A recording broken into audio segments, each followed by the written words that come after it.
ალბათ იცით, რომ წლის დასაწყისიდან მთავრობამ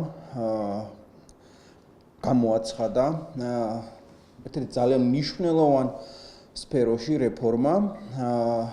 მხედველობაში მაქვს ავტომობილების ტექნიკური დათვალიერება, ესეც ცნობილია, თუმცა მას დღევანდელ საკანონმდებლო ენაზე ტექნიკური ინსპექტირება ქვია. დღეს თქვენს წინაშე გვინდა ვისაუბროთ იმ განულ გზაზე, ისტორიაზე, რომელიც დღემდე გაიარა ამ ბიზნესმა, რომელიც 20 წელზე მეტია უკვე არსებობს, რომელიც აქტიურად არის ჩართული რეფორმის პროცესში, მიუხედავად იმისა, რომ გახსნილია მთავრობასთან კომუნიკაციისთვის და იყო კიდეც მცდელობები, ასე ვთქვათ, გამოსწორებული იყო რეკომენდაციები გათვალისწინებული იყო ამ პროცესში. სამწუხაროდ ეს ყველაფერი წავიდა ორი სხვადასხვა მიმართულებით.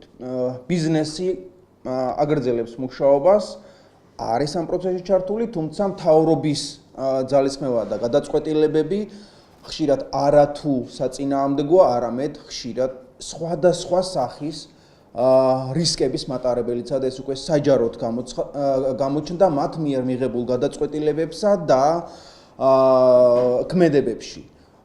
რისკებს რაც შეეხება, ეს გახლავთ რისკები იგივე შესყიდვებთან დაკავშირებით, მხედველობაში მაქვს ის გარემოება, რომ 1 ივლისიდან დაიწყო სახელმწიფო ავტოპარკის ტექნიკური ინსპექტირების პროცესი, თუ კი გასულ წლებში ეს ხდებოდა ტენდერების გამჭვირვალედ, ანუ ტენდერების მეშვეობით, ეს ყველაფერი ჩაიკეტა და ჩვენ გადასახადის გადამხდელებმა არ ვიცით, რა კრიტერიუმით არჩევს ესა თუ ის საჯარო დაწესებულება კონკრეტულ ინსპექტირების ცენტრს, ტექინსპექტირების ცენტრს.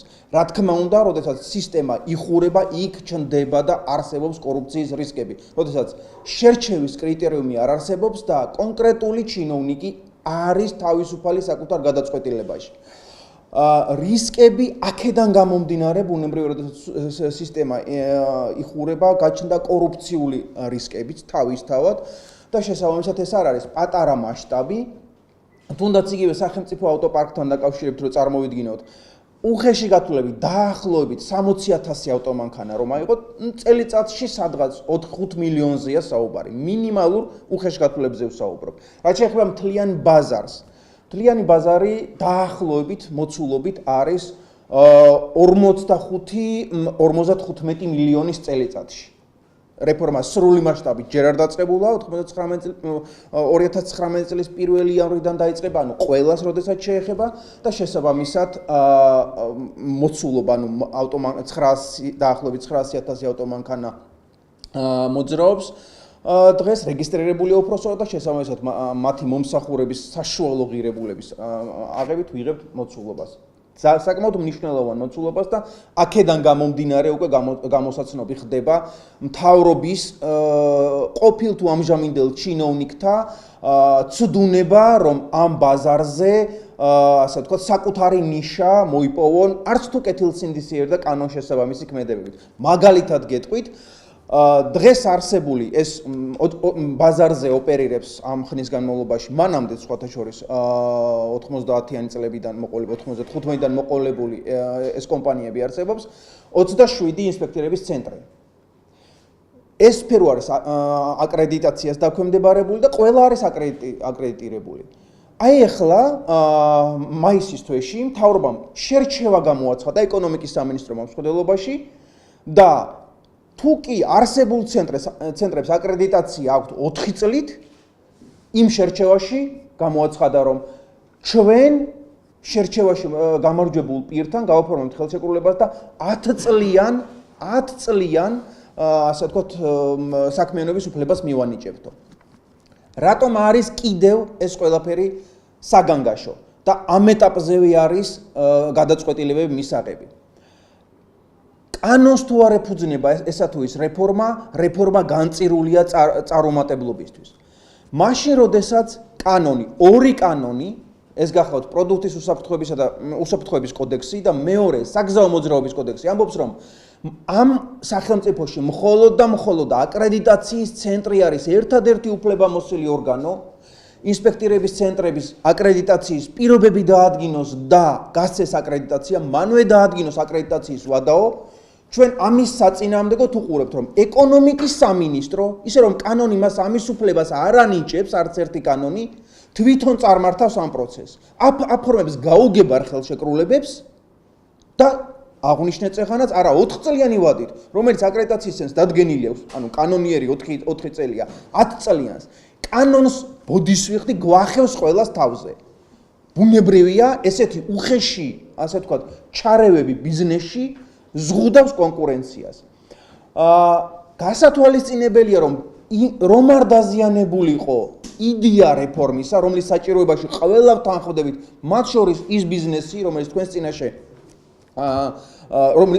რომელთა გაერთიანების წარმომადგენელი თქვენს წინაშე არის, მაქსიმალურად კონსტრუქციულობის შენარჩუნებით მოვედით დღემდე. თუმცა მთავრობის ამ პოლიტიკის თუ ქმედებების კვალობაზე ნათელი გახდა, რომ კარი დახურულია, არაფრის კორექტირებას მთავრობა არ აპირებს და შესაბამისად მიმდინარე წლის 5 ივლისს ასოციაციამ, ანუ მთელმა ბიზნესმა, დღეს რაც საქართველოშია, ერთხმად თავიანთი წუხილი რამდენიმე საკითხზე, არსებით საკითხზე და ამას შემდგომ გეტყვით, ჩამოაყალიბა წერილობითი ფორმით და განცხადებით მიმართა საქართველოში ევროკავშირის ელჩს, პრემიერ-მინისტრს, პარლამენტის 2 კომიტეტის თავმჯდომარეს, ეს არის ევროინტეგრაციისა და დარგობრივი ეკონომიკის კომიტეტს, ბიზნეს ომბუდსმენს, სახალხო დამცველს. იმიტომ რომ რეალურად გაჩნდა საფრთხე, რომ რეფორმის წარუმატებლობა ამ ბიზნესს, რომელიც 20 წლის განმავლობაში შენარჩუნებულია, მიუხედავად იმისა, რომ მათი ბრალი საერთოდ არაფერი არ არის, იდეის დისკრედიტაციის კვალობაზე ეს ბიზნესის დაზარალდებოდა. შესაბამისად, ყოველგვარი ზედმეტი საჯაროობის გნებავთ კომუნიკაციის გარეშე ეს განცხადება შევიდა და შესაბამისად უკვე ეს პროცესი, რეფორმის პროცესი არის არამხოლოდ ერთი რომელიმე სამინისტროს რომელიმე ჩინოვნიკის კარს მიღმა მიმდინარე პროცესი, უკვე საჯაროდ გამოვიტანეთ ჩვენ სამსჯელოდ და შესაბამისად იმ რისკებსა და იმ გამოწვევებზე უკვე ვისაუბრებთ საჯაროდ და მიუთითებთ ყველას, პირველ რიგში საზოგადოებას იმისთვის, რომ გავლენა მოახდინოთ და რეფორმა წარიმართოს სწორი გზით.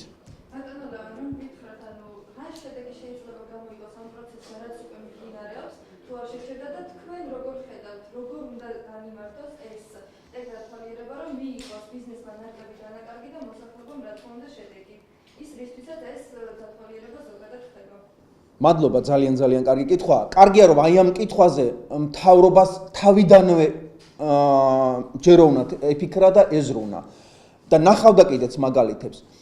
თუ კი ჩვენ ავიღებთ საუკეთესო გამოცდილებას და უახლოესი, ასე ვთქვათ, სადაც ჩვენ სამართლებრივადაც გვაქვს გეზი აღებული, ხო, ევროასოცირება მსხვერპლობაში ევროპის გამოცდილებას თუ კი ავიღებთ, იქ ნახავთ, რომ ეს სფერო არის ლიცენზირებადი. ანუ რეგულირებას დაქვემდებარებულია.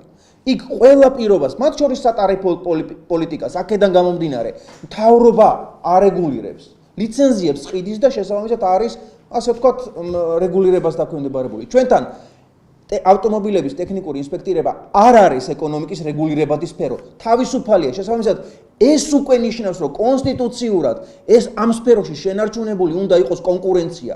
ყურადღება მიაქციეთ, ბიზნეს გაერთიანება, ანუ იდეაში ერთმანეთის კონკურენტები, ხო, ყველა ინსპექტირების ცენტრი 27 ვთქვი. ყველა ერთხმად ამბობს და მიუთითებს, რომ ეს კონკურენციას ზღუდავს, რომ მთავრობას ეუბნებიან, თქვენ ზღუდავთო კონკურენციას. იდეაში მათ ინტერესში არ უნდა იყოს, ხო, რომ საჯაროდ ისაუბრონ ამაზე. თუ კი ასე ვთქვათ, კონკურენცია იზღუდება და ბაზარი იკეტება, ბუნებრივია სარგებელი შესაძლოა ბიზნესმაც ნახოს, მაგრამ არა, ზუსტად თამაში ჩანს ამ ბიზნესის პასუხისმგებლობა საზოგადოების და იმ რეფორმის მიმართ, რომელსაც მთავრობა ესე ახორციელებს. ამავე ბიზნეს გაერთიანებამ ისე რომ შესაძლოა პირდაპირ გაგებით მათი წუხილი საგანი სულაც არ უნდა იყოს, მიუთითა რომ შესყიდვების სისტემა რომ დახურეთ, კორუფციის რისკები გაგეზარდათო. შესაბამისად უკვე იმ ეტაპზეა ეს ყველაფერი მისული წეგან აღნიშნეთ 1 ივლისიდან უკვე დაიწყო მეორე ეტაპი ეგრეთ წოდებული სახელმწიფო ავტოპარკის ინსპექტირებისა. უკან დაბრუნება და ხელახლა დაწყება უკვე შეუძლებელია. თუმცა სირთულე არ ნიშნავს ასე ვთქვათ რომ ეს შეუძლებელია. გამოსავალი შესაძლებელი არის და ამის შესახებაც ვსაუბრობ და უფრო ინტენსიური გახდება ეს კომუნიკაცია საზოგადოებასთან და მთავრობასთან თვითრეგულირების ფარგლებში კანონზე დაფუძნებული თვითრეგულირების ფარგლებში ამ ყველაფრის გამოსწორება შესაძლებელია. რას ვიღებთ ამ შემთხვევაში? სახელმწიფო არ ერევა ბიზნესში, მაგრამ ყველა სტანდარტს, მათ შორის იქნება საფასო პოლიტიკა, იქნება ტექნიკური პერსონალი თუ სხვა კანონის მიღებით, ოღონდ თვითრეგულირების ფარგლებში თვითონ ბიზნესი დააწესებს და შესაბამისად სახეზე არ გვექნება არც კორუფციის რისკები, არც ანტიკონსტიტუციურობა და ყველაფერი ასე ვთქვათ ჩადგება კანონის მიერ კალაპოტში. კვლავ ვიმეორებ, ეს რეფორმა გრძელვადიანია და თუკი ეს კანონს არ დაეფუძნება პოლიტიკური ცვლილების კვალობაზე, მაგალითად არჩევნები იქნება თუ სხვა არ აქვს მნიშვნელობა, მართლა პოლიტიკურ ძალას პოლიტიკური შეხედულება შეეცვალა, ხო? ვერ გაუძლებს პოლიტიკურ ცვლილებას და შესაბამისად ეს ძალიან დააზიანებს რეფორმას. თავისთავად რატომ არის აქტუალური ჩვენი აზრით და რატო გამოვიტანეთ თქვენს სამსჯავროზე ეს საკითხი? ავტომობილების ტექნიკური ინსპექტირება, ტექნიკური დათვალიერება, ანუ ავტოპარკის ასე ვთქვათ გამართულობა, გარდა იმისა, რომ საზოგადოებისთვისაც მნიშვნელოვანი ასოცირების ხელშეკრულებით ნაკისრევალდებულებაა. ამ სფეროში რეფორმის ჩავარდნა თითოეული ჩვენი მოქალაქის წარუმატებლობა იქნება, რადგან ეს იქნება წარუმატებელი ნაბიჯი ევროასოცირების გზაზე, ჩვენი ევროპაში ასე ვთქვათ, ევროპულ ოჯახში დაფუძნების გზაზე. სამწუხაროა, რომ მთავრობა აი ამ კონტექსტში არ უყურებს ამ ყველაფერს და იღებს აბსოლუტურად სუბიექტურ კორუფციულ გადაწყვეტილებებს, მეტიც გუშინ მედიით ერთ-ერთ კომენტარში ტყუილიც კი იკადრეს, მაშინ როდესაც მათსავე გაცხადებულ დოკუმენტში და ეს დოკუმენტი აქ მაქვს და შეგვიძლია ერთად შევამოწმოთ, შავით თეთრზე წერია, რომ გამარჯვებულ კომპანიას ეკონომიკის სამინისტრო 10 წლით საქმიანობის უფლებას მიანიჭებსო და გუშინ განაცხადა, რომ არა ეს არ ნიშნავს იმას, რომ 10 წლიან ასე ვთქვათ გარანტირებულ საქმიანობის უფლებას ვანიჭებთ და მხოლოდ 4 წლიანი იქნებაო.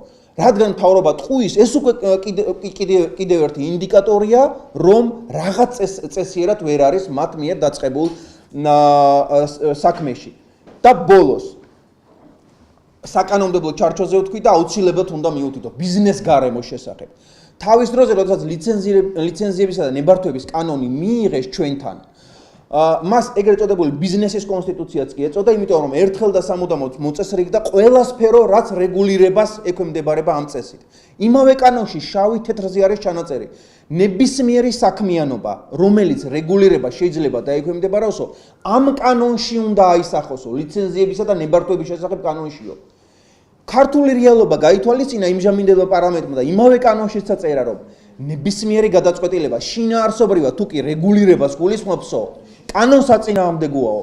ეს ამ კანონზე შეიწმინდა ფეხი ჩვენმა მთავრობამ, იმიტომ რომ კვლავ ვიმეორებ, ჩაკეტა სფერო და რეგულირებას დაუქვემდებარა არარეგულირებადი სფერო.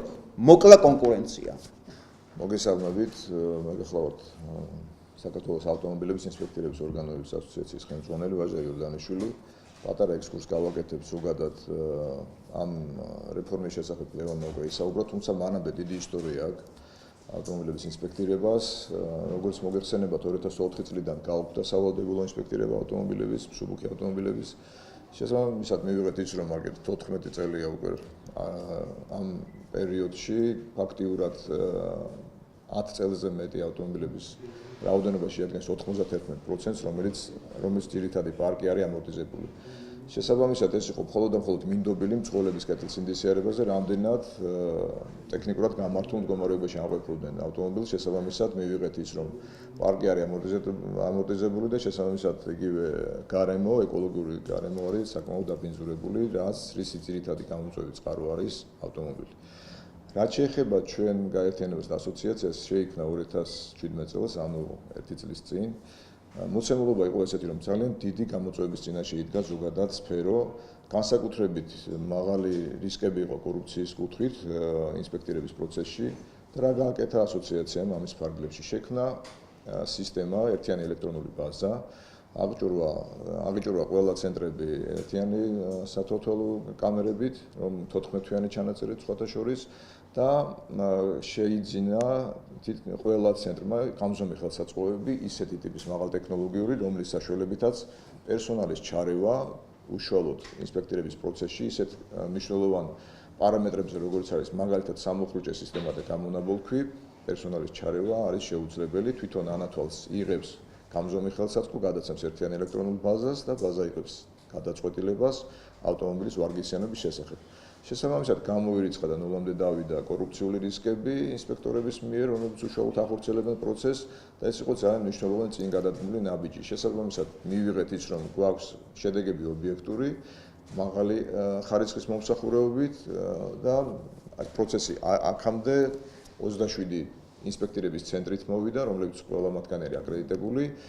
დღევანდელი მონაცემებით უბრალოდ პატარა სტატისტიკას მოგიყვანთ, რომ კიდევ დამატებით დაემატა ინსპექტირების ცენტრები და დღევანდელი მდგომარეობით ჩვენ გვაქვს უკვე 40 აკრედიტებული ინსპექტირების ცენტრი, რომელთაც გააჩნიათ 89 ინსპექტირების ხაზი საქართველოს მასშტაბით, აქედან 25 ინსპექტირების ხაზი არის თბილისში.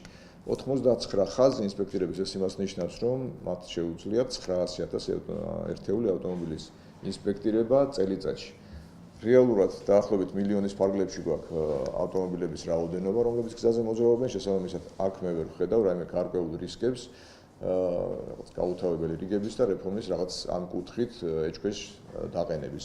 თუმცა აქ ჩვენ გვაქვს სტატისტიკას თუ გაიტანებთ, მაგალითად გეტყვით, რომ აი პირველ 7 თვის განმავლობაში გუშინდელ დღემდე დაახლოებით 50,000-მდე ინსპექტირებული ავტოსატრანსპორტო საშუალება, საიდანაც 74%-მა გაიარა ინსპექტირება, 84%-მა ვერ გაიარა ინსპექტირება, დახარვეს და რაღაც გარკვეული ხარვეზი დაუდგინდა მას და მიეცათ ერთვიანი ვადა იმისთვის, რომ გამოსწორდეს აღნიშნული ხარვეზი.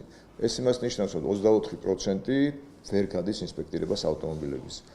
ყოველი მეოთხე ფაქტიურად გზისთვის უვარგისად არის მიჩნეული პირველადი ინსპექტირების დროს, თუმცა ერთვიანი ვადის გამოსწორების შემდეგ მნიშვნელოვნად ხდება ამ გამოსწორება ხარვეზების და აქვე უნდა აღინიშნოს ერთი მნიშვნელოვანი ფაქტიც, რომ იგივე მაგალითად 11,000 დახარვეზებული ავტომობილიდან გამეორებით ინსპექტირებაზე მივიდა მხოლოდ 8,000. ანუ 3,000 ავტომობილი არ მისულა განმეორებით ინსპექტირებაზე, ისინი გარკვეული რისკის ჯგუფს წარმოადგენენ გზებზე და ვიღებთ, არ ვიცი რა აქამდე რატო არ მოხდა მათი ინსპექტირება, ერთი იმიტომ რომ ალბათ შესაბამისად მათ იციან რომ ვერ გაიგიან ინსპექტირებას, იმიტომ რომ ისეთი მნიშვნელოვანი ხარვეზი აქვს, რომელიც გამოსწორებაც შეუძლებელია, ან უბრალოდ ამ ხარვეზის შეკეთების პროცესში არიან. მე მინდა გითხრათ, რომ ის მნიშვნელოვანი აქ დაისვა საკითხები რა გამოწვევების წინაშე დგას ზოგადად ეს სფერო. მინდა აქვე აღვნიშნო, რომ ასოციაციამ შეძლო, ასოციაციის ფარგლებში შეიქმნა საიტი, ესე PTIG, რომლის მეშვეობითაც ხდება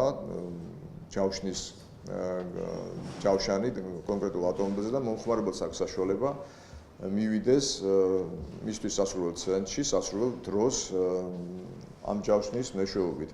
აქვე მინდა აღვნიშნო, რომ სახელმწიფოს მხრიდან ჩვენ ეს სფერო, რაზეც ჩვენ ვსაუბრობთ, მთლიანად ბიზნესის მიერ არის შექმნილი, კერძო სექტორმა შეძლო და უზრუნველყო ის, რომ დღევანდელ დღეს არის 89 ინსპექტირების ხაზი საერთაშორისო სტანდარტებით აღჭურვილი და თუ თქვენ ნახავთ და არ გაქვთ ამის საშუალება, ევროპულ ქვეყნებს თუ არ აღემატება, ნამდვილად არ ჩამოუვარდება ისეთი ინსპექტირების ცენტრები გვაქვს თავისი აღჭურვილობით და შენობა-ნაგებობით და პერსონალით, რა თქმა უნდა. აქვე აღვნიშნავ იმ ფაქტს, რომ სახელმწიფოს მხრიდან ხელშეწყობი მაგათად გჭირდებოდა გზის საფარის მოწყობაში, მაგათად მანიშნებლების დადგმაში, რაშიც, რა თქმა უნდა, გქონდა როგორც წესი შეპირება, მაგრამ აქედან შედეგი ჯერჯერობით დღემდე არა გვაქვს. ჩვენ გქონდა ასოციაციის მთავარ მოთხოვნაზე რომ ვისაუბროთ. კი ბატონო, ასოციაციის მთავარ მოთხოვნას რაც შეეხება სახელმწიფოს ხელშეწყობის გარდა, რაზეც გქონდა ჩვენ საშუალება და სხვათა შორის ერთ-ერთი მნიშვნელოვანი ნაწილი არის ადმინისტრირება, რომლის ვერ განხორციელების შემთხვევაში ამ რეფორმას, რა თქმა უნდა, ისევ და ისევ დაუდგება ხარვეზი.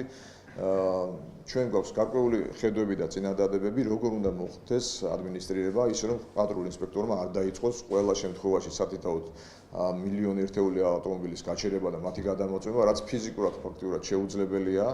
ამიტომ ამ მიმართულებით ჩვენ ხედავთ გარკვეულ ხარვეს ადმინისტრირების მიმართულებით და რაც შეეხება იმ მნიშვნელოვან ხარვეზებზე, რაზეც ლევანმა ისაუბრა, აქ ჩვენ ხედავთ და პირდაპირ ვითვლით, რომ იგივე ეკონომიკის სამინისტროს ჩარევა აკრედიტაციის ფუნქციებში ეს ძალიან მნიშვნელოვანი ხარვეზია, ის რომ მათ მიერ გამოიცა გარკვეული ბრძანებულებები, რომლის საშუალებითაც წინა პერიოდს არეგულირებს და მაგალითად ამან საშუალება არ მისცა ორგანიზაციებს, რომ განვითარებულიყვნენ არსებულ ბიზნესში და ზოგიერთმა მათგანმა მიუხედავად იმისა, რომ საკმაოდ შეეძლოთ და ამის პრაქტიკული გამოცდილებაც ჰქონდათ, უბრალოდ ფიზიკურად ვერ განახორციელეს ინვესტიცია, რომ მაგალითად გეტყვით 8 იანვარს გამოიცა ეკონომიკის მინისტრის ბრძანება, რომლის მეშვეობითაც 12 დეკემბრამდე ვისაც არ ქონდა გადარიცხული თანხა გამზომ ხელსაწყოებზე, ისინი უბრალოდ ბაზარზე ვერ შემოვიდნენ და ვერ განახორციელებდნენ ინვესტიციას. ამან რა თქმა უნდა, კერძო სექტორი გარკვეულწილად დააზარალა.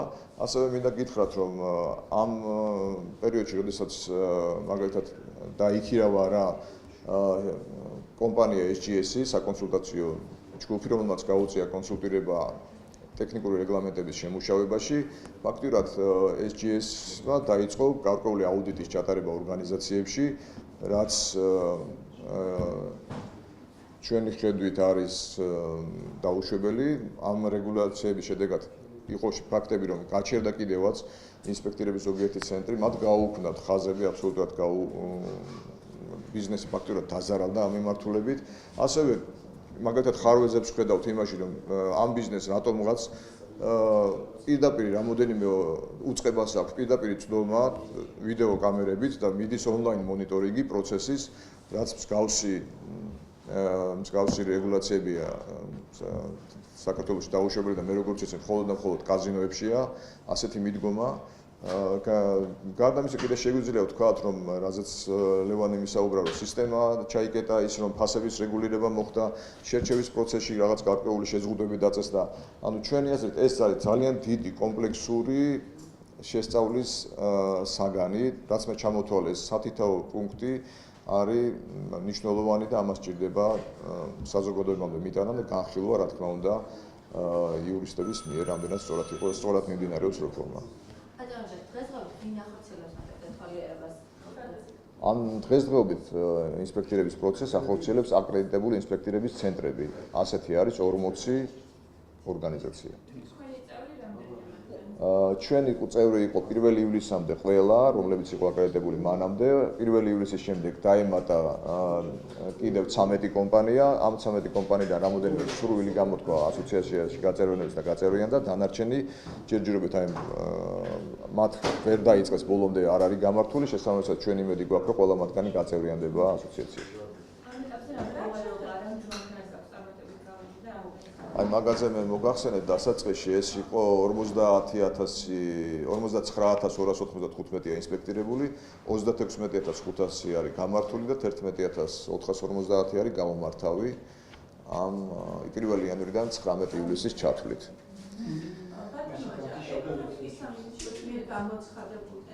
ტენდერს გამოაცხადებს ალბათ ახალი კომპანიებისთვის. თქვენ გექნებათ ალბათ ხო მაინც უხდება რომ მიიღოთ. აი იცით როგორ არის? არა, რეალურად ეხლა ისეთი მოცემულობა გვაქვს, რომ ტენდერი გამოცხადებული არის უკვე, შერჩევის პროცესი დამთავრებულიც არის და წესით შედეგებიც უკვე ცნობილი უნდა იყოს, რაც ჩვენთვის ჯერჯერობით არ არის ცნობილი. ლევანი ამის შესახებ ალბათ იტყვის კიდევ, ანუ გარკვეული წერილები გაიგზავნა იმის მოთხოვნით, რომ როგორ ჩატარდა შერჩევის პროცესი, ვინ გაიმარჯვა, ეს ინფორმაცია საჯაროა. მაგას მალავს მთავრობა. ჩვენ ჯერჯერ აქამდე რაღაც რაოდენობით დაათვალიერეს მანქანები. არა. აქ საუბარია შერჩევაზე, რომელიც შემოვა ამ პროცესში ახალი კომპანია. ახალი კომპანია, რომელიც ჯერ არ არის შემოსული ამ სისტემას.